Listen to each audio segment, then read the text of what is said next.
નમસ્કાર. પત્રકારોની જમાવટ સાથે હું છું દેવાંશી અને સ્ક્રીન પર આપ જોઈ રહ્યા છો વરિષ્ઠ પત્રકાર ડૉક્ટર શિરીષ કાશીકરને. સર, આપનું સ્વાગત છે. અને જ્યારે ચૂંટણી જાહેર થઈ છેક સુધી એવું નહોતું લાગતું કે 26માંથી 26 અને 5 લાખની લીડ આ બંને ભારતીય જનતા પાર્ટીની અપેક્ષાઓ સામે કોઈ બહુ મોટું સંકટ હોય એવું નહોતું લાગતું. જેમ જેમ ઉમેદવારો જાહેર થયા એમ બધા દ્વિધામાં મુકાતા ગયા કે 5 લાખની લીડ આવશે કે કેમ. આજની સ્થિતિએ જ્યારે વાત કરી રહ્યા છીએ ત્યારે બધું જો અને તોની ઉપર છે કે પ્રધાનમંત્રી મોદી આવે, એમની રેલી થાય, એના પછી શું વાતાવરણ સર્જાય છે એના પર આધાર છે. બાકી હાલની પરિસ્થિતિમાં બનાસકાંઠા, સાબરકાંઠા, વલસાડ, ભરૂચ અને એ સિવાયની બીજી 2-3 આણંદ, અમિત ચાવડાવાળી એવી બેઠકો પર જંગ બરાબરનો ચાલી રહ્યો છે.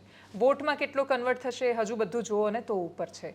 તો આ સ્થિતિ ભારતીય જનતા પાર્ટીની આવી અને બધાની વચ્ચે ક્ષત્રિય આંદોલન અધૂરામાં પૂરું કશું નહોતું અને એ આંદોલન આખું શરૂ થયું. તમે તો રાજકોટમાં પણ ખાસા વર્ષો સુધી કામ કર્યું છે. એ બેઠકનો મિજાજ ભારતીય જનતા પાર્ટીના તરફી રહ્યો છે. જનસંઘ સમયથી ત્યાં કામ કરવાવાળા નેતાઓ, કાર્યકર્તાઓ રહ્યા છે. પરસોત્તમ રૂપાલાનું ત્યાં આવીને ચૂંટણી લડવું એટલા માટે સ્વાભાવિક હતું કેમ કે કડવા પાટીદારનો ચહેરો ભાજપ ત્યાં મૂકશે પહેલેથી નક્કી હતું. આટલું બધું જાતિવાદી વાતાવરણ ઊભું થયું ક્ષત્રિય આંદોલનના કારણે. પ્રાઇમા ફેસી એ ભાજપને ફાયદો કરાવશે કે નુકસાન? 2017ની વિધાનસભા ચૂંટણી વખતે પાટીદાર આંદોલનના પડઘમ હતા અને એની અસર પણ બીજેપી ઉપર થોડી દેખાયેલી, પણ એ વિધાનસભાની ચૂંટણી હતી. નાઉ લેટ્સ સ્વિચ ઓવર ટુ 2024. ક્ષત્રિય આંદોલન જે કહેવાય છે, જેને આંદોલન શબ્દ મીડિયામાં વપરાઈ રહ્યો છે, બેસિકલી પેલો પ્રશ્ન એ છે કે ખરેખર એ એવું આંદોલન છે કે જેના કારણે રાજનૈતિક સમીકરણો બદલાઈ જાય? તો એનો જવાબ છે ના. પાટીદાર આંદોલન જે કહેવાયું હતું એ વાસ્તવમાં એક ખરેખર આંદોલન હતું અને એનાથી વાસ્તવમાં માત્ર પાટીદાર સમાજ નહીં, આખું ગુજરાત આંદોલિત થયેલું.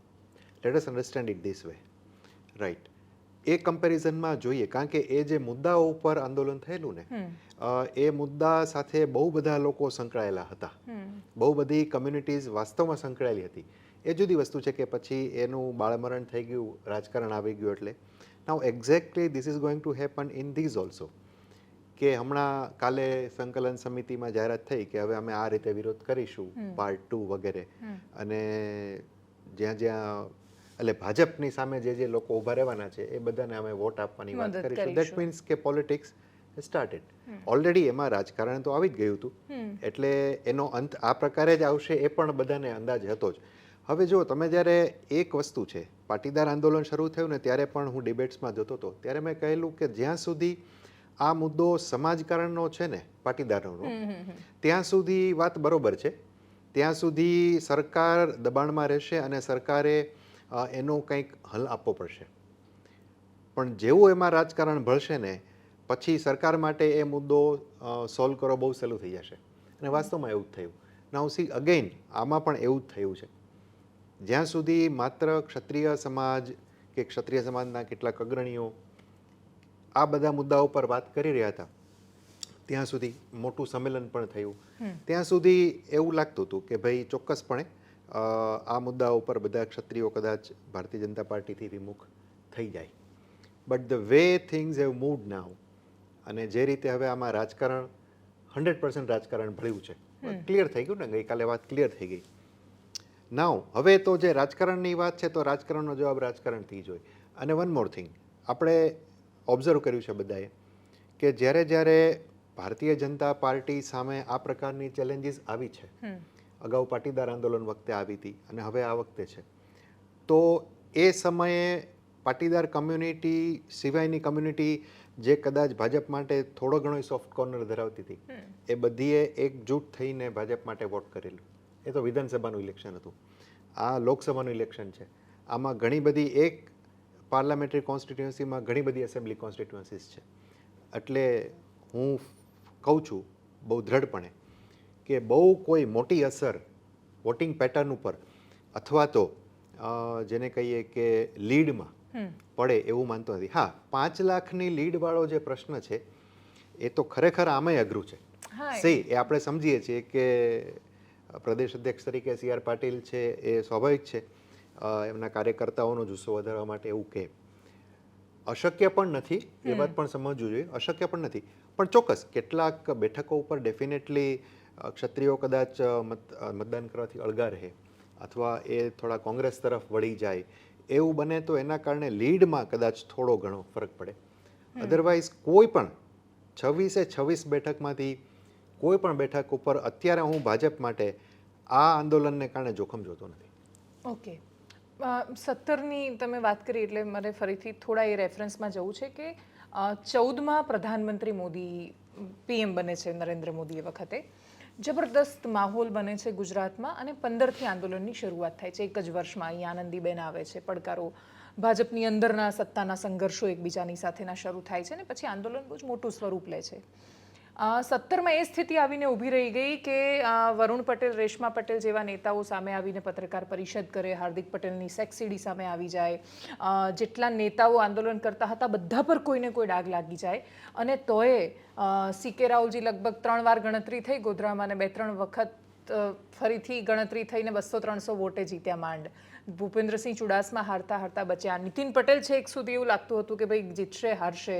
દિગ્ગજોના જીતવા હારવાની સ્થિતિ આવી અને તો પણ 99 પર સમેટાઈ ભારતીય જનતા પાર્ટી. એટલે જાતિની છત્રીઓ જ્યારે જ્યારે ખુલી છે ત્યારે કોંગ્રેસને જબરદસ્ત ફાયદો થયો છે.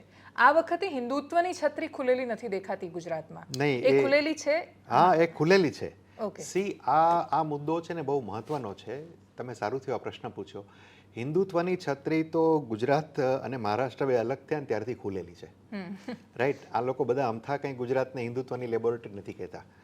સી ઇનફેક્ટ ગુજરાતનો જન્મ જ આંદોલનમાંથી થયો છે. 1956માં ઇન્દુલાલ યાજ્ઞિક, મોરારજી દેસાઈ અને આ બધાએ દ્વિભાષી રાજ્યની જે માંગણી કરી, મહારાષ્ટ્રમાં પણ થયું, મહારાષ્ટ્ર અલગ થયું અને આપણે અલગ થયા. પહેલા તો મુંબઈ પ્રાંત હતો, રાઈટ. તો ગુજરાતની શરૂઆત જ આંદોલનથી થઈ છે. એટલે આપણા માટે આંદોલનો, સામાજિક આંદોલનો કે રાજનૈતિક આંદોલનો કંઈ નવી વાત સામાન્ય નથી. છે. હા, વાત સામાન્ય સાચી છે. છે. પછી આપણે સબસિક્વન્ટલી ઘણા બધા સબસિક્વન્ટલી આપણે ઘણા બધા આંદોલનો જોયા છે જેની સૂક્ષ્મ અસરો ગુજરાતના સમાજકારણ અને રાજકારણ બંને ઉપર રહી છે. પણ આ તમે જે વાત કરી ને, તમે શું મુદ્દો મૂક્યો હતો? હિન્દુત્વની છત્રી ખુલેલી છે. હિન્દુત્વની છત્રી ખુલેલી જ છે, રાઈટ. અને એનાથી ઉપર let me be very clear, જે લોકો રાષ્ટ્રવાદી વિચારધારાને વરેલા છે અથવા જે લોકો રાષ્ટ્રવાદી વિચારને ધ્યાનમાં રાખીને વોટિંગ કરે છે એના માટે એનાથી ઉપર બીજી કઈ વસ્તુ નથી. Not even caste, community, nothing doing, right. અને એટલા માટે જ હું કહું છું કે, અને ફરીથી કહું છું કે એ એસેમ્બલી ઇલેક્શન્સ હતા, આ લોકસભા ઇલેક્શન છે. આમાં મતદારોની સંખ્યા બહુ મોટી છે, રાઈટ. એક ચંક ચોક્કસપણે શક્ય છે કે એનાથી દૂર રહે. બીજું, કાલે એમણે પણ કહેલું કે અમારી સાથે અમારા સપોર્ટમાં ઘણી કમ્યુનિટીઝ છે, એ લોકો પણ કદાચ અમારી જેમ અળગા રહેશે અથવા તો વોટિંગ આમાં વિરુદ્ધમાં કરશે. Now that is again a litmus test for them. જે લોકો આંદોલન કરી રહ્યા છે એમના માટે પણ આ લિટમસ ટેસ્ટ છે કે આપણે કરીએ છીએ ખરેખર આ જે લોકો એમ કહ્યું હતું કે અમે તમારી સાથે છીએ એ ખરેખર એવું કરવાના છે. એ તો વોટિંગ જે દિવસે થશે તે દિવસે સમજાઈ જશે કે વાસ્તવમાં કઈ કમ્યુનિટીઝ એમની સાથે રહી છે, રાઈટ.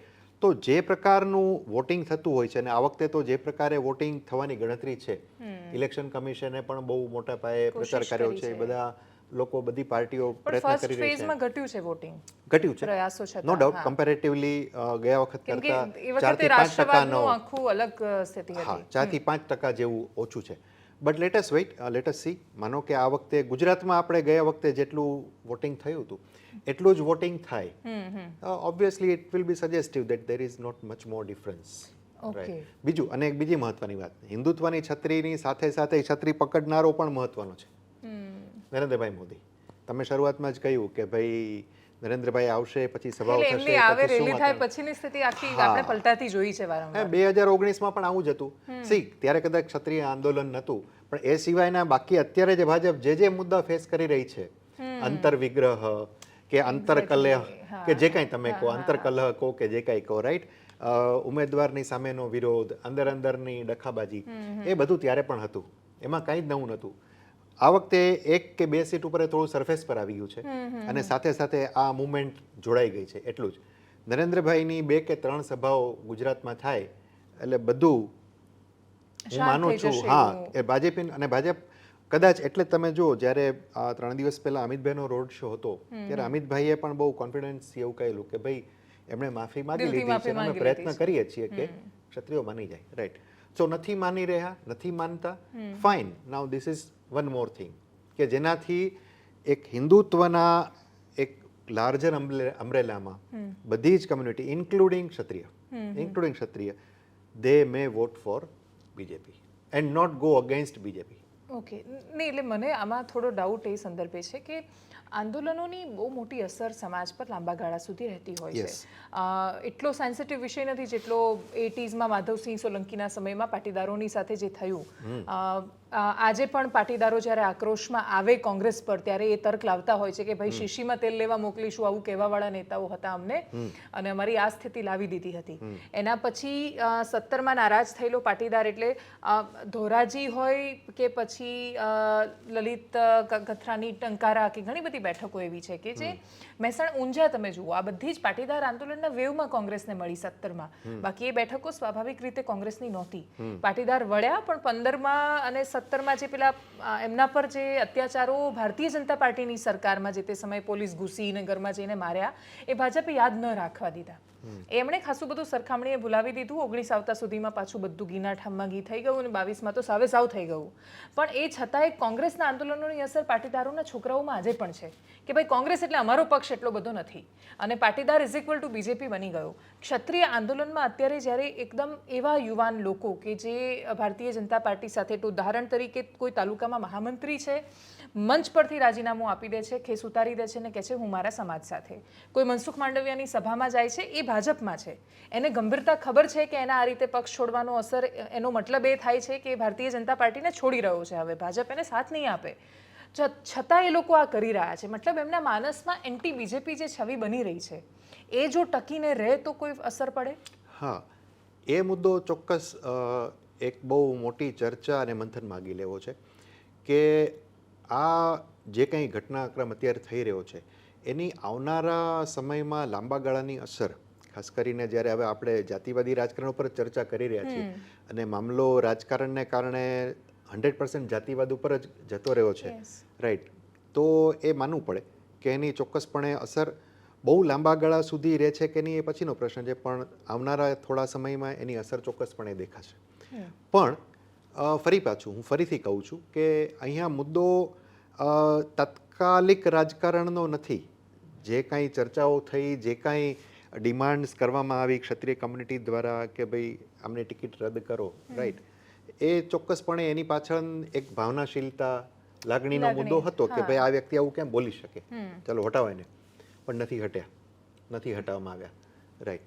તો મને એવું લાગે છે કે આવનારા સમયમાં ચૂંટણીઓ પતી જાય પછી ભારતીય જનતા પાર્ટી ચોક્કસપણે કદાચ એવા કોઈ પ્રયત્ન કરશે કે જેનાથી ક્ષત્રિય સમાજને જે કામ સાચવી શકે ને એમના મનમાં જે પાટીદારોને એક સમયે જે મનમાં સોફ્ટ કોર્નર આવી ગયો હતો એવો, કારણ કે કોઈ પણ આજની તારીખે કોઈ પણ રાજકીય પક્ષને એની આટલી મોટી મૂડી ગુમાવી પાલવે નહીં, કોઈને ન પોસાય. અને સ્વાભાવિક છે, ભારતીય જનતા પાર્ટીની સાથે તો ઘણા વર્ષોથી, ઇનફેક્ટ આ બધા રાજાઓ, અર્સ્ટવાઇલ પ્રિન્સીસ, આ બધા લોકો જે છે એમાંની મોટાભાગના લોકો આજે જે છે કોઈને કોઈ રીતે સ્વતંત્રતા પક્ષ અને પછી જનસંઘ સાથે એના મૂળમાં જોડાયેલા છે. હા, એ સપોર્ટ કરતા આવ્યા છે. તો જો એ સપોર્ટ કરતા હોય તો પછી બાકીની કમ્યુનિટીના બાકીના લોકો છે એમને પણ ધીરે ધીરે આ મુદ્દે સમજાવી શકાય અને એમને સાથે લઈ શકાય. એટલે ઓબ્વિયસ છે ભારતીય જનતા પાર્ટી પણ ક્ષત્રિયોને, માત્ર ક્ષત્રિયો શું કામ, કોઈ પણ કમ્યુનિટી જે કોઈ પણ કારણોસર દુભાતી હોય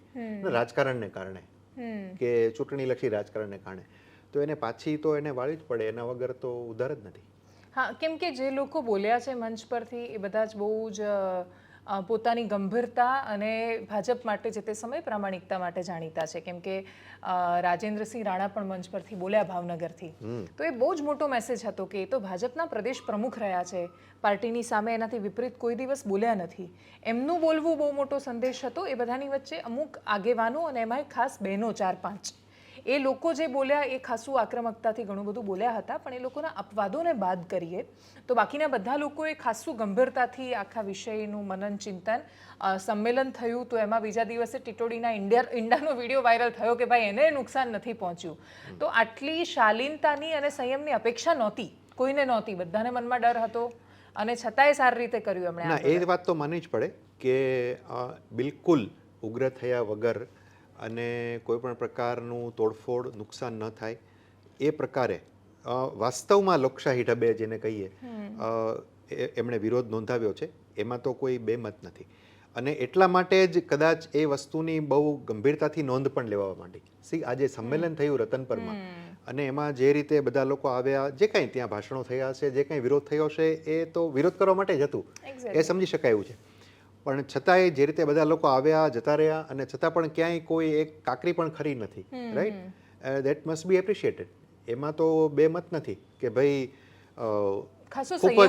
ખૂબ સંયમ અને શાંતિથી એમણે પોતાનો વિરોધ દર્શાવી દીધો. કાલે પણ એમણે કહ્યું કે ભાઈ તમે કાળા વાવટા નહીં ફરકાવા દો તો પછી અમે ભગવો રંગના. હવે એ થોડું મામલો ગડબડ છે, એ કેવું એવું પણ ન કહેવું જોઈએ. એમણે કાળા વાવટા નથી ફરકાવી શકતા તો બરોબર છે, એના માટે તમે બીજો કોઈ રસ્તો કરો. બટ અત્યાર સુધી, ગઈકાલ સુધી, આજ સુધી એમણે જે કોઈ પણ વાસ્તવમાં લોકશાહી ઢબે વિરોધ કરવો જોઈએ એ કર્યો છે, એમાં તો બેમત નથી. ના, અને એમનો જે તર્ક છે, મેં ઘણા બધા આગેવાનો સાથે વાત કરી, બધાની શૈલી બહુ અલગ અલગ છે. અમુક લોકો આક્રોશમાં બહુ જ વાહિયાત સ્ટેટમેન્ટ પણ આપી રહ્યા છે, એ પણ હકીકત છે. પણ એ 4-5 લોકોને આપણે હાલ પૂરતા ચર્ચા પૂરતા નજરઅંદાજ કરી દઈએ, કેમ કે આમ તો નજરઅંદાજ થાય એવું બોલ્યા નથી, એ લોકો બહુ ગંભીર બોલ્યા છે, પણ એમને હાલ ચર્ચા પૂરતા નજરઅંદાજ કરીએ તો બધા લોકોનો તર્ક એ છે કે આઝાદી પછી ક્ષત્રિય સમાજ આજે 75 વર્ષે એ સ્થિતિમાં ઊભો છે કે સરખામણીએ સૌથી દયનીય હાલતમાં છે. પહેલાં જે રજવાડા હતા એ તો ગયા, એના પછી ખેડેની જમીનમાં જમીનો પણ ગઈ. જે તે સમયે એમનું વર્ચસ્વ કે મોભો થોડો ઘણો જે જળવાયેલો હતો એ રાજનીતિમાં જળવાયેલો હતો, થોડું ઘણું સ્થાન મળતું હતું. પણ એના પછી જબરદસ્ત ઉપેક્ષા થઈ રહી છે બધી બાજુથી. એ ભારતીય જનતા પાર્ટીને સતત વરેલા છે, સંગઠનમાં ના રહ્યા, સરકારમાં ના રહ્યા, લોકસભામાં ના રહ્યા. તો આ અંદરખાને છેલ્લે છે તો ઉકળાટ ઉપેક્ષાનો જ નહીં. એટલે આમાં જો ફરી પાછું એ જ પ્રશ્ન આવે છે કે તમે ટકાવારીના આધારે નેતૃત્વ તમને મળે છે એવું નક્કી કરો છો, એ પ્રમાણે ડિમાન્ડ કરો છો એવું હોય છે. તો ફરી પાછું જે આ પાટીદારો કહેતા હતા એના જેવી જ વાત થઈ.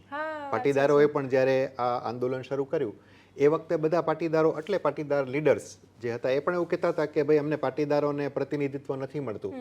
ત્યારે વાસ્તવમાં ગુજરાત સરકારની અડધી કેબિનેટ પાટીદારોથી ભરેલી હતી અને 48 ધારાસભ્યો હતા એ વખતે, રાઈટ? નાવ ટકાવારીની દ્રષ્ટિએ ગણો તો શક્ય છે કે કદાચ જેટલું પાટીદાર કે બીજી કમ્યુનિટીના લોકોને નેતૃત્વ મળે છે અથવા એમને સ્થાન મળ્યું છે એટલું નહીં મળ્યું હોય. I agree with that. પણ અગેન નેતૃત્વ તો જે છે જે તે કમ્યુનિટીમાંથી આવતું હોય છે ને, રાઈટ? અને પછી એ સર્વસ્વીકૃત થતું હોય છે. એક કમ્યુનિટીમાંથી તમે આવો XYZ માંથી, પણ પછી એ સર્વસ્વીકૃત થતું હોય. તમે હમણાં જ રાજેન્દ્રસિંહ રાણાનું નામ લીધું. રાજેન્દ્રસિંહ રાણા 2 વખત પ્રદેશ અધ્યક્ષ રહી ચૂક્યા છે અને 6 વખત MP રહી ચૂક્યા છે. તો એ કઈ રીતે રહ્યા? ઘણા બધા એવા, તમે જાડેજા, ઝાલા, પરમાર નામ ગણવા બેસો તો એવા ઘણા નેતાઓ છે પણ એ રહી ગયા. નહીં, છે, હતા. અને ઇન્ટરેસ્ટિંગલી બધી જ પાર્ટીઓમાં હતા, કોંગ્રેસમાં પણ હતા અને ભાજપમાં પણ હતા અને હજુ પણ છે, રાઈટ? હવે એમના નેતૃત્વને ક્ષત્રિય સમાજે કેટલું વધાવ્યું છે, ક્ષત્રિય સમાજ એમની સાથે કેટલો રહ્યો છે, એ એક બીજો પ્રશ્ન છે, રાઈટ? એટલે ટકાવારીના આધારે એવું કેવું કે ભાઈ અમને પ્રતિનિધિત્વ નથી મળ્યું કે અમને નેતૃત્વનો મોકો નથી મળ્યો, તો એ તો દરેકની પોતપોતાની મહત્વાકાંક્ષા હોઈ શકે. હવે જે આ લોકો આ નવી પેઢીના પ્રશ્નો કરે છે, નવી પેઢીના લોકો જે આ પ્રશ્નો કરે છે, તો એમણે નેતૃત્વમાં આગળ આવવું જોઈએ. એમને કોણ રોકે છે? હા, એટલે આવે ને નેતૃત્વમાં આંદોલન કર્યું ને. અને આંદોલનો હોય છે જેટલા માટે. હા, કે એમાંથી આંદોલન નેતા પેદા કરે છે. વાત પાટીદાર આંદોલનમાંથી ઘણા બધા યુવા નેતાઓ આવ્યા જ ને, આપણી સામે જ છે. 100%. તો પછી આમાંથી પણ આવી શકે. પણ આમાં તો પણ મારો વચ્ચેનો પ્રશ્ન એ છે કે આંદોલન નેતા પેદા કરે, પછી એ નેતા મોટાભાગે નેતા વિપક્ષમાં જ હોય, કેમ કે એણે સરકાર સામે આંદોલન કર્યું હોય, પછી એ નેતા વિપક્ષમાંથી પક્ષમાં જતો રહે, એના પછી એ સરકારમાં આવી જાય, એના પછી એ બહુ જ મોટો નેતા થઈ જાય, પણ એના 5 વર્ષ પછી પાછો સમાજ કહે કે અમે તો ત્યાંના ત્યાં છીએ. તો જ્યારે જાતિના નેતાઓ જાતિનું કલ્યાણ નથી કરી શકતા માત્ર જાતિના હોવાના કારણે, તો શું ભારતીય જનતા પાર્ટી પાસે એ ચાન્સ હતો આ છેલ્લા 1-2 ટર્મમાં કે જ્યાં ભારતીય જનતા પાર્ટી જે પેલા જાતિના સિમ્બોલ વાગ્યા છે દરેક બેઠક પર કે નહીં આ બેઠક છે તો મતલબ આ જ જાતિનો માણસ આવશે? ભાજપ એને એવું કહે છે કે અમે પુષ્પગુચ્છ બનાવીએ છીએ, પણ હકીકત એ છે કે એ છે તો આખરે જાતિની ગણતરી, કે તમે ત્યાં વસ્તી જુઓ છો, એના આંકડા જુઓ છો ને એના આધાર પર કઈ રીતે કોને ખેંચી શકાશે એના આધાર પર લાવો છો. તો એ ચાન્સ ભાજપ નથી લેવા માંગતી કે ભાઈ જાતિ સિવાય પણ અમે કોઈ જગ્યાએ એક્સપેરિમેન્ટ કરી જોઈએ, જેમ પહેલાં થયા. રાજકોટમાં મીનુ મસાણી પણ ચૂંટાઈને ગયેલા છે જે તે સમયે. ના, બિલકુલ, એ તો માનવું પડે કે દરેક બેઠકની પોતાની શું પિક્યુલારિટીઝ છે એના આધારે બંને પાર્ટીઓ છે નક્કી કરતી હોય. તમે ભાવનગરની વાત કરો, રાઈટ, રાજકોટની વાત કરો, સૌરાષ્ટ્રની તમે કોઈ પણ બેઠક લઈ લો, શહેરી બેઠક તો એનું ચિત્ર જુદું હોય છે, એમાં જ્ઞાતિ જાતિના સમીકરણો જુદા હોય છે, અને સંપૂર્ણપણે રૂરલ બેઠક હોય તો એના જ્ઞાતિ જાતિના સમીકરણો જુદા હોય છે, રાઈટ. અને એ બંને પાર્ટીને લાગુ પડે, માત્ર ભારતીય જનતા પાર્ટી એવું કરે છે એવું નથી. તો ફરી પાછું હું એ જ કહું છું કે તમારી પાસે એવું નેતૃત્વ છે, દાખલા તરીકે લીંબડીમાં કિરીટસિંહ રાણા છે, રાઈટ, વર્ષોથી ભારતીય જનતા પાર્ટીનો ચહેરો. તમે લીંબડીમાંથી નીકળો એટલે કિરીટસિંહ રાણા તમારે એમ જ કહેવું પડે. કેમ? કારણ કે છે હવે એ વર્ષોથી એક ચહેરો બની ગયા છે લીંબડીમાં, કે લીંબડી પંથકમાં ભાજપનો ચહેરો બની ગયા છે, રાઈટ. આઈ કે જાડેજા, તમે એ પંથકમાં જાઓ એટલે આઈ કે જાડેજા, બીજી વાત જ નથી, રાઈટ. તો એ છે જ, હું એ જ કહું છું કે એવું નથી કે એ નથી. હા, એવું બની શકે કે એના પછીની સેકન્ડ કેડર જે આવી જોઈએ એ કમ્યુનિટીમાંથી એ કદાચ નથી દેખાતી.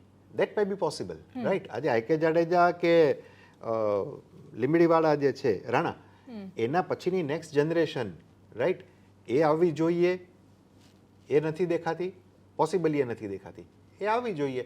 અને જો એમનામાં ક્ષમતા હશે તો એ લોકો એ નેતૃત્વ કરશે.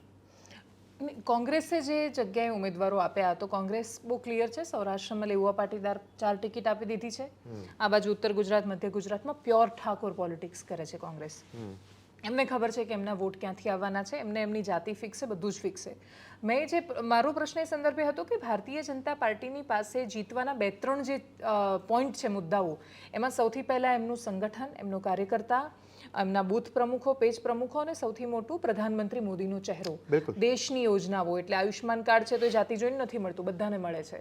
ઘરનો ફાયદો છે તો એ કોઈ એક કાસ્ટ કે કોઈ એક રિલિજિયનને નથી મળતું, એ બધાને ફાયદો મળે છે. તો શું ભારતીય જનતા પાર્ટી એ સ્થિતિમાં નથી કે જ્યાં એ જાતિ ન જુએ તો એ જીતી જાય? ના, અનફોર્ચ્યુનેટલી એવું નથી. આ એક ફેક્ટર આપણા, મને બીજા રાજ્યોમાં પણ મોટાભાગે જ પરિસ્થિતિ છે, પણ ગુજરાતની વધારે મને ખ્યાલ છે, એટલે હું કહી શકું કે ગુજરાતની અંદર જે રાજકારણ છે એમાં આ એક બહુ સૂક્ષ્મ પરિબળ છે, અને એને કોઈ પાર્ટી એવોઇડ કરી શકતી નથી. બહાર તમે ભલે ગમે તે વાત કરો, એ જુદી વસ્તુ છે, બટ અલ્ટિમેટલી તમારે એ મુદ્દો ક્યાંક ને ક્યાંક ધ્યાનમાં રાખવો પડે. હા, ચોક્કસપણે એવું જરૂરી પણ નથી કે દર વખતે તમે કોઈ એક સ્પેસિફિક કમ્યુનિટીના લોકોને જ ટિકિટો આપો, કે તમે એને ઊભા કરો તો જ તમારો પક્ષ જીતે. એટલીસ્ટ લોકસભામાં તો એવું નથી હોતું. લોકસભામાં એક વસ્તુ બહુ ઇન્ટરેસ્ટિંગ છે, એ સમજવું જોઈએ કે ભારતીય જનતા પાર્ટીએ ચોક્કસ એની પાસે એક, તમે કહ્યું એ મુદ્દાના આધારે એની પાસે એક એવો મોકો ચોક્કસ હોય છે કે એ કંઈક નવા પ્રયોગો કરી શકે, જ્ઞાતિ જાતિના સમીકરણોની બહાર જઈને. એને કેમ નથી કર્યું, કેટલી બેઠકો પર કર્યું છે, કેટલી બેઠકો પર નથી કર્યું, એ વિશ્લેષણનો પ્રશ્ન છે. પણ ભારતીય જનતા પાર્ટી માટે લીડ ઘટવી અથવા એને હારનો સામનો કરવો, એ જ્યારે પરિસ્થિતિ આવે ને, એ પરિસ્થિતિ માત્ર ને માત્ર ભાજપના કારણે જ આવે. કોંગ્રેસ અત્યારે એ સ્થિતિમાં નથી રહી કે એવું કાંઈ બહુ મોટો ચમત્કાર કરે કે જેના કારણે ભાજપના કોઈ કેન્ડિડેટ છે હારી જાય. તો ભાજપ માટે ચોક્કસપણે આ વખતે પણ એવો એક મોકો હતો. કેટલીક જગ્યાએ એમણે ચોક્કસપણે પ્રયત્ન કર્યો પણ હશે કે ભાઈ બહેનોને ટિકિટો આપી હોય, કે થોડા યંગ કમ્પેરેટિવલી ફેસીસ લાવ્યા હોય.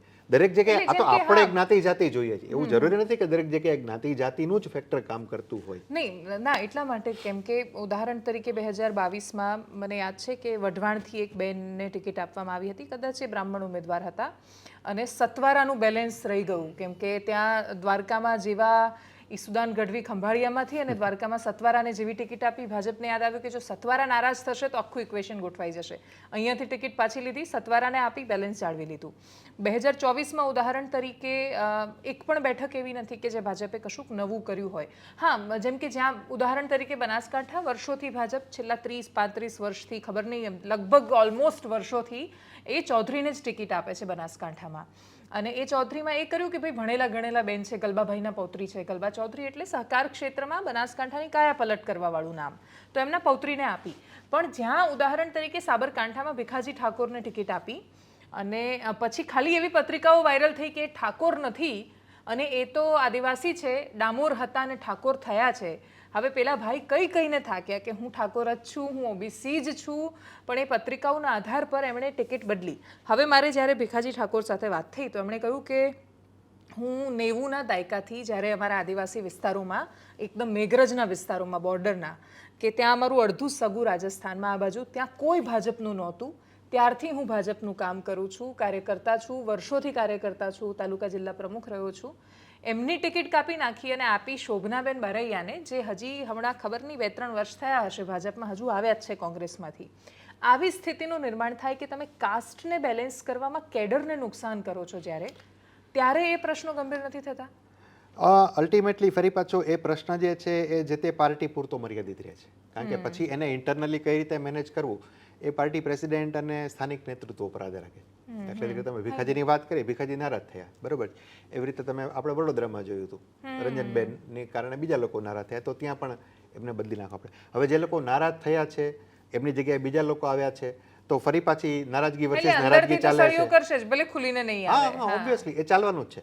તો પછી એના માટે પછી એ it's a headache of CR Patil. એ એમને નક્કી કરવું પડશે કે હવે આનું શું કરવું, રાઈટ. હવે અત્યારે ચૂંટણીઓ પતી જવા દો, પછી આ બધાનો કંઈક ઈલાજ કરીશું. હા, ચોક્કસ ભીખાજી છે કે એવા સિનિયર વ્યક્તિઓ છે, એમને તડકે તો ભાજપ ન મૂકે ક્યારે, બરોબર છે. એમને ટિકિટ નથી આપી, જુદી વસ્તુ છે. પણ પાર્ટી છે એના માટે, હા, એમના માટે કામ કરવા માટેના ઘણા બધા એવન્યુઝ છે, એમને બીજી કોઈ પણ જગ્યાએ મૂકી શકે. એટલે સત્તામાં હોવાનો એક સૌથી મોટો ફાયદો છે ને, તમે બધાને સાચવી શકો. તમે ચાલો ટિકિટ નથી આપી તો કોઈ બીજું પદ આપો એમને, જેના કારણે એમને પણ એમના માભો જે છે એ જળવાઈ રહે સમાજમાં પણ અને રાજકીય રીતે, અને પાર્ટી પણ ખુશ ને એ પણ ખુશ. હા, વાત સાચી. અને જે લોકો ભાજપમાં મોટા ભાગે જે લોકો પ્રામાણિક રહે છે એ લોકોને ગમે ત્યારે સરપ્રાઈઝની જેમ કંઈ બહુ મોટું મળતું હોય છે. હું તમને અમિતભાઈ ઠાકરનું નામ દઈને ઉદાહરણ આપું. હા, અમિત ઠાકર 25 વર્ષ એ માણસે રાહ જોઈ છે, રાઈટ. યુવા કાર્યકર્તા તરીકે એમણે શરૂ કરેલી પોતાની કારકિર્દી. BJYM કદાચ પ્રમુખ રહ્યા હતા ને, બિલકુલ, રાઈટ. અને નાના મોટા તમામ પાર્ટીના કામો એ કરતા હતા. મેં કાર્યકર્તા તરીકે એને કામ કરતા જોયા છે. આટલા વર્ષે એ માણસને ધારાસભાની ટિકિટ મળી, રાઈટ. વગર માંગે મળી પાછી એ મળી. અને માત્ર અમિતભાઈ તો આપણને અહીંયા છે એટલે ખબર છે, આવા ઘણા બધા લોકો છે હમણાં રાજ્યસભાના ઉમેદવાર જેમને મોકલ્યા. હા, વાત સાચી, બરાબર, બહુ અસર થતી હોય છે, રાઈટ. એટલે પાર્ટી, આ તો કેવું છે કે મીડિયામાં કેટલીક બાબતો સતત ચર્ચાતી રહેતી હોય, કેટલાક લોકો સતત ચર્ચામાં રહેતા હોય, એટલે આપણને એવું લાગે કે ઓકે આ વ્યક્તિ જ સારું નેતૃત્વ કરી શકે, પણ એવું નથી. પાર્ટીના જે હાઈકમાન્ડ છે કે પાર્ટીમાં અહીંયા લોકલ લેવલે જે લોકો કામ કરે છે એને ખબર જ હોય છે કે કોણ વાસ્તવમાં કેટલું કામ કરે છે, કેવી રીતે કામ કરે છે, અને એની શક્તિનો કઈ રીતે ઉપયોગ કરવો અથવા ક્યારે કરવો. તો પાર્ટી જે તે બંને પાર્ટી, અગેન હું કહું છું, કોંગ્રેસ સત્તામાં નથી, કોંગ્રેસના બીજા પ્રોબ્લેમ છે, એ જુદી વસ્તુ છે, પણ કોંગ્રેસનું નેતૃત્વ છે એ પણ એ ટેપ કરતું હોય ને કે આમાં કયા કયા લોકો છે કે જે આપણી સાથે આવી શકે એમ છે, કે કયા કયા લોકો આપણી પાસે જ એવા છે કે જેને હજી આપણે આગળ લઈ જઈ શકીએ. નથી લઈ જઈ શકતા, કેમ નથી લઈ જઈ શકતા એ પછીનો મુદ્દો છે, પણ એમની પાસે પણ એ સિસ્ટમ હોય છે, બીજેપી પાસે પણ છે. કોંગ્રેસને લઈને છેલ્લો પ્રશ્ન કે દમદાર નેતા કે જેની જનતામાં જબરદસ્ત ધાક પકડ અને જનતાને જેની સાથે કનેક્શન હોય એવા કોંગ્રેસ પક્ષની પાસે જેટલા બચ્યા છે એટલા પણ જબરદસ્ત છે. એટલે ગેનીબેન ઠાકોર તો પોતાના ક્ષેત્રમાં આજે પણ મજબૂતીથી લડે છે, એટલીસ્ટ એટલું ચિત્ર તો એ પ્રસ્થાપિત કરી શક્યા. વલસાડમાં અનંત પટેલ સરસ રીતે લડી રહ્યા છે, ભરૂચમાં ચૈતર વસાવા સરસ રીતે લડી રહ્યા છે, અમિત ચાવડા પણ સારી રીતે લડે છે, તુષાર ચૌધરી ભલે જ મોડા આવ્યા મેદાનમાં, પણ સાબરકાંઠાનું રણ એમના માટે ખાસું બધું સરળ ભાજપે જ બનાવી દીધું છે, અને ઉપરથી એક ક્ષત્રિય અપક્ષમાં ઊભા રહ્યા છે, એટલે ઘણું બધું સરળ એમના માટે બન્યું છે. તો કોંગ્રેસના જે આવા દમદાર નેતાઓ એક સમયે તો આનાથી વધારે હતા, જેમનું જબરદસ્ત હતું, એક પછી એક જ્યારે ડાયલ્યુટ થતા જાય છે અને એ અવાજો સત્તામાં જાય ત્યારે ચૂપ થઈ જાય છે, એ હકીકત છે. મુદ્દાઓ નથી શાંત થતા કોઈ દિવસ. હું નથી માનતી કે બધા જ લોકોનું આમ ના ઠાકોર સમાજનું કલ્યાણ થઈ ગયું, ના ઠાકોર સમાજ વ્યસનમાંથી બહાર આવી ગયો સંપૂર્ણ રીતે, ના ઠાકોર સમાજમાં દારૂબંધી સંપૂર્ણપણે ફેલાઈ ગઈ, પણ અલ્પેશ ઠાકોર ચૂપ થયા આ બધા વિષયો ઉપર બોલતા. એ તો એમનું જ ગિફ્ટ સિટી તો એમના જ વિસ્તારમાં આવે છે જ્યાં દારૂની છૂટ મળી. પાટીદારોના પણ આ જ પ્રશ્નો. આવા નેતાઓનું ચૂપ થઈ જવું કેટલું ભયાનક છે, કેમ કે જો એ લોકોએ પસંદ કર્યું છે પોતાની રાજનીતિના કરિયરમાં કે ભાઈ અમારે લડવું છે સત્તાની સામે, ટકી કેમ નથી શકતા એ લડાઈમાં એ નેતાઓ? સી બેસિકલી એ મહત્વાકાંક્ષાની રમત છે. We have to accept it, right. અને જે માણસને 10 થી 5ની નોકરી કરવી છે ને એને રાજકારણમાં નહીં જવું જોઈએ. અને રાજકારણ 10 થી 5ની નોકરી નથી, 24 કલાકનો ધંધો છે. અને એમાં જો તમારામાં મહત્વાકાંક્ષા નથી તો તમે જિંદગીભર કાર્યકર બની રહેવાના છો, બરાબર છે. પણ જે લોકોમાં મહત્વાકાંક્ષા છે, જે લોકો કંઈક તોડી ફોડી નાખું, કંઈક કરી નાખું, અને હું પાર્ટીને ફાયદો કરાવું ને મને ફાયદો થાય એવું કંઈક કરું, એવું સતત વિચારતા હોય, સતત કામ કરતા રહેતા હોય એ લોકો અપેક્ષા તો કરે ને. એક સ્પેસિફિક લેવલ પછી તો દરેક ભાજપમાં કાર્યકર્તાઓને અપેક્ષા હોય ને કોંગ્રેસમાં અપેક્ષા હોય ને આપમાં પણ અપેક્ષાઓ હોય ને કે ભાઈ હવે કાર્યકર્તા તરીકે કેટલો સમય પછી મને પણ કંઈક મળવું જોઈએ, મને કંઈક પદ મળવું જોઈએ અને મને જે પદ મળશે એનો ઉપયોગ કરીને પાર્ટી માટે કંઈક સારું કામ કરી શકીશ એવું હોય ને. એ અપેક્ષાઓ મોઢવાડિયાએ વિચાર્યું એ અપેક્ષા ના અર્જુનભાઈના કેસમાં એવું તો હતું નહીં કે એને પદ મળ્યું નતું, એને તો પદ મળી ચૂક્યા છે. મતલબ જેમ કે એ પોરબંદરમાં કેટલા વર્ષોથી કામ કરતા હતા, એક સમયે તો જનતા પૂછે કે ભાઈ તમે સત્તામાં નથી તો કેટલું બદલશો, કેમ કે એમના માટે એવું કહેવાતું કે વિપક્ષમાં રહીને એટલા કામ કરતા કે સત્તામાં જાય તો કેટલું કરી શકે. એક્ઝેક્ટલી. હવે એ આવશે સત્તામાં, હવે પેટા ચૂંટણી છે રાઈટ. તો એ અને એક લાંબો સમય ગુજરાત કોંગ્રેસમાં સમસ્યા એટલા માટે થઈ છે કે લાંબો સમય ઓલમોસ્ટ 30 વર્ષથી કોંગ્રેસ સત્તાની બહાર છે. જે પાર્ટીને સતત સત્તામાં રહેવાની ટેવ હતી એને 30 વર્ષથી સત્તા જોઈ નથી. જે એના યુવા કાર્યકરો હતા કોલેજમાં ભણતા હતા એ બધા હવે દાદા બનવાની ઉંમરના થઈ ગયા છે રાઈટ. તો ઓબ્વિયસ છે ને કે દરેક વ્યક્તિની પોતાની પણ એક સીમા હોય અને અલ્ટિમેટલી રાજકારણમાં આવ્યા છે તો પછી હવે એને પણ ખ્યાલ આવી ગયો કે મારી કારકિર્દી તો આમને આમ પૂરી થઈ જશે. સો બેટર કે ભાઈ બીજો કોઈ ઓપ્શન હોય તો જોઈએ રાઈટ. તો અત્યાર સુધી એને કરેલા બધા જ વિરોધો છે એ બધા શાંત કરીને ધીરેથી આ બાજુ જતા રહે અને પછી ઓબ્વિયસ છે કહેવાનું એ જ હોય કે ભાઈ હું અહીંયા આવીને હવે સેવા કરીશ. નાવ હવે એની ખરી કસોટી હવે શરૂ થાય. જે મુદ્દાઓ ઉપર એમણે આમનો વિરોધ કર્યો હતો હવે એ અહીં આવ્યા પછી અહીંથી ચૂંટાઈને મંત્રી બન્યા પછી કે ધારાસભ્ય બન્યા પછી એ કામો કેટલા કરાવી શકે છે. મેં તો અમરીશભાઈ અને અર્જુનભાઈ બંનેને પૂછી લીધું હતું કે અમે 5 વર્ષ પછી શું જોવા આવીએ. એક્ઝેક્ટલી. એ કહી દેજો અમને એડવાન્સમાં. હા, જો એ કરાવી શકે જે એમની ફરિયાદો ત્યારે હતી કે વિપક્ષમાં હોવાના કારણે નથી થતું એ કામો એ કરાવી શકે તો એમનું અહીંયા જવું જે છે એ સાર્થક થયું. વાત સાચી. છેલ્લો પ્રશ્ન, જનસંઘથી ભારતીય જનતા પાર્ટી અને 80થી લઈને પ્રોપર સત્તા તો 2014માં આવી દેશમાં. વચ્ચે આશા દેખાઈ અટલ બિહારી વાજપેયીજીના સમયમાં 4 વાળો જે સમય પણ રહ્યો, પણ એના સિવાય જે ચારેય બાજુ ભગવો છે એ પ્રકારનું વાતાવરણ તો 2014થી ઓલમોસ્ટ સર્જાયું. તો એ જે પોલિટિકલ પેશન્સ ભારતીય જનતા પાર્ટીના ખાસા બધા કાર્યકર્તાઓમાં કેવી રીતે ટકી શક્યું? કોંગ્રેસમાં કેમ તો પછી એ પેશન્સ નથી જળવાતું? કેમ તમે સમજો શહેલા રશીદ ભારતીય જનતા પાર્ટી તરફનો ઝુકાવ એમનો ભલે જોડાયા નથી એક રીતે પણ આમ બોલી રહ્યા છે એ રીતે, તો એ એટલું બધું ચેન્જ કેવી રીતે આવી જાય છે? સી આમાં કેટલીક વસ્તુઓ છે ને એપરન્ટ હોય છે, બહાર દેખાતી હોય છે અને કેટલીક વસ્તુઓ રાજકારણમાં અંદરખાને થતી હોય જે ઓબ્વિયસલી એની કોઈ ચર્ચા ન કરે અને થતી પણ ન હોય રાઈટ. એવા લોકો કે જે વર્ષોથી જોઈ રહ્યા છે અને આમ જેમ બાકી બધા ક્ષેત્રોમાં પણ ચડતો સિતારો હોય છે ને એવી રીતે રાજકારણમાં પણ હોય ને.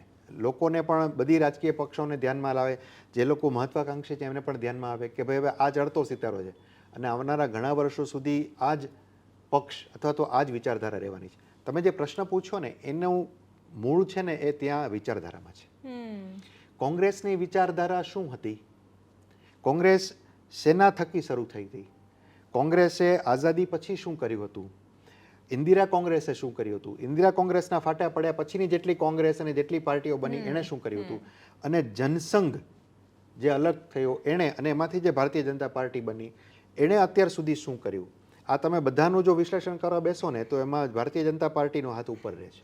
જનસંઘ કે ભારતીય જનતા પાર્ટી? એમને ખબર છે એમણે કેમ આવવું છે સત્તામાં. વિચારધારા મને હજુ યાદ છે કે જ્યારે રાજીવ ગાંધીના ગયા પછી સબસિક્વન્ટલી નબળી સરકારો આવી રહી પણ એક પણ પક્ષે ભારતીય જનતા પાર્ટી સત્તાની નજીક ન આવે એના માટે હંમેશા પ્રયત્નો કર્યા અને એના પર હંમેશા કોમવાદીનું લેબલ લગાડતા રહ્યા. એટલા માટે કે એમને સત્તાથી દૂર, કારણ કે રામરથ યાત્રા એમણે કરી હતી રાઈટ. એ જ કોમવાદી પક્ષ જે છે એની સાથે બેસી અને લેફ્ટિસ્ટોએ વીપી સિંહને ટેકો આપ્યો હતો અને વીપી સિંહની સરકાર બનાવી હતી રાઈટ. પણ જેવી એ સરકાર ગઈ પછીની જે સરકારો આવી એમાં આ લોકો નહીં, આ કોમવાદીઓ છે. હવે એ જ કોમવાદીઓ પછી ધીરે ધીરે પોતાની શક્તિ, પોતાની વિચારધારા, જેને લોકો બધા કોમવાદી કહેતા હતા, એ જ વિચારધારા જે રાષ્ટ્રવાદની વિચારધારા હતી એ જેમ જેમ ફેલાતી ગઈ સમાજની અંદર અને લોકોને ખ્યાલ આવતો ગયો કે ના આ લોકો ખાલી વાત નથી કરી રહ્યા, વાસ્તવમાં કંઈક કામ થાય છે. અને છેલ્લા 10 વર્ષમાં હવે તો આપણી સામે બધું ઓન રેકોર્ડ છે, ખાસું બધું ચેન્જ, રામ મંદિરથી માંડીને બધી જ વસ્તુઓ રાઈટ. તો એ વસ્તુઓની નોંધ લોકો લે છે અને માત્ર લોકો નહીં પણ જે લોકોને આમાં આવવું છે એ લોકો પણ નોંધ લે છે કે યાર હા વાત તો બરોબર છે રાઈટ. 2014માં જ્યારે આ લોકો આવ્યા ત્યારે આપણને કંઈ ગેરંટી હતી નહીં કે ખરેખર આ બધું આવું કરશે. But now at the end of 24 હવે આપણને ખ્યાલ છે કે ના આ થઈ શકે છે, તો ભાઈ ચલો જોડાઈ જાઓ. So that is the one reason. અને સૌથી મહત્વની વસ્તુ વિચારધારા. ભારતીય જનતા પાર્ટી ભલે એણે રાજકીય સમાધાનો કર્યા હશે, કોંગ્રેસમાંથી લોકોને લીધા હશે, બીજી પાર્ટીમાંથી લોકોને લીધા હશે, એ રાજનૈતિક સમાધાન ચોક્કસ કર્યા છે, એમાં ના નહીં, પણ મૂળ વિચારધારા જે છે તમે જો સટલી જુઓ તો નરેન્દ્રભાઈથી માંડીને બધા જ ભારતીય જનતા પાર્ટીના નેતાઓ છે એ કોર હિન્દુત્વ અને કોર રાષ્ટ્રવાદ જે છે ને એની બહાર ક્યારેય નથી ગયા. And that is the meaning. તમે આ લેફ્ટનું મને એક તો છેલ્લો મેં એમ તો કહ્યું હતું છેલ્લો પ્રશ્ન, પણ હજુ એક સૂઝ્યો છે એટલે પૂછી રહી છું કે તમે જેમ જે તે સમયે લેફ્ટની સરકારે ટેકો આપ્યો, લેફ્ટે અને સરકાર બની એની વાત કરે. એટલે હું એ જ કહું છું કે જરૂર પડે તો રાઈટ અને લેફ્ટ ભેગા થઈને સેન્ટરમાં આવી જાય છે, સત્તાના સેન્ટરમાં. જરૂર પડે તો લગભગ મેઘાલયમાં જે ગઠબંધનની સરકાર છે તે ભાજપ અને કોંગ્રેસ જોડે છે સાથી પક્ષોમાં, અને એમની સરકાર ચાલી રહી છે. જરૂર પડે ત્યાં લેફ્ટ ત્યાં અત્યારે કોંગ્રેસની સાથે દેશના લેવલ પર ગઠબંધનમાં છે અને કેરળમાં અલગ ચૂંટણી લડી રહ્યું છે. તો ખરેખર ચૂંટણીમાં વિચારધારા અને એના પક્ષો કંઈ મેટર કરે છે ખરું? મેટર કરે છે. અને મતદાતાઓ માટે ના ચોક્કસ મતદાતાઓ માટે પણ કરે છે. પણ તમે જે આ નોર્થ ઇસ્ટની વાત કરીને ત્યાંનું ચિત્ર બહુ જ જુદું છે અને બહુ વધારે પડતું કોમ્પ્લેક્સ છે, રાઈટ. એટલે એના માટે પાછું એક અલગ આપણે ચર્ચા સત્ર રાખવું પડશે. પણ એટલે એવા એક બે અપવાદોને બાદ કરીએ તો વિચારધારા બિલકુલ 100%. કોંગ્રેસની વાત કરીએ, ચાલો ભાજપને હમણાં મૂકી દઈએ, કોંગ્રેસની વાત કરીએ, કોંગ્રેસ સેક્યુલરિઝમની વાત કરીએ તો એ વાત તો એ સ્વીકારવી જ પડશે. ભલે આપણે એને મુસ્લિમ અપીઝમેન્ટ કહીએ કે ક્રિશ્ચિયન અપીઝમેન્ટ કહીએ કે જે, પણ એણે હજુ સુધી એ વાત તો સ્વીકારવી પડશે ને કે એને આ મુદ્દા ઉપર પોતાનું જે સ્ટેન્ડ લીધું છે સેક્યુલરિઝમના નામે, એ લીધેલું જ છે, એમાંથી એ નથી જતા. બરાબર, તમે એને અપીઝમેન્ટ કહો કે જે કહો, અને સામે ભાજપ છે સેક્યુલરિઝમના નામ પર અપીઝમેન્ટ કરે છે, વસ્તુ અલગ છે. એ અલગ વસ્તુ, પણ એને જે મુદ્દો પકડી રાખ્યો છે એમાંથી તો બહાર નથી ગયા. સામે ભારતીય જનતા પાર્ટી પણ જો રાષ્ટ્રવાદની વાત કરે છે તો એ રાષ્ટ્રવાદનો મુદ્દો એને પકડી જ રાખ્યો છે આટલા વર્ષોથી, સત્તા ઉપર નતા ત્યારથી. પણ ભાજપ વૈચારિક રીતે તો એક્સ્ટ્રીમ રાઈટ સરકારના નિર્ણયો ક્યારેય નથી દેખાયા. See let us not mixed these right and left thing of the west with the east. વેસ્ટમાં જે રાઈટ વિંગ અને લેફ્ટની જે વિભાવના છે એ સાવ જુદી છે. ભારતનો રાષ્ટ્રવાદ છે એ વધારે રાષ્ટ્રીયવાદ છે. ઇટ્સ નોટ રાષ્ટ્રવાદ, not nationalism of that west, right.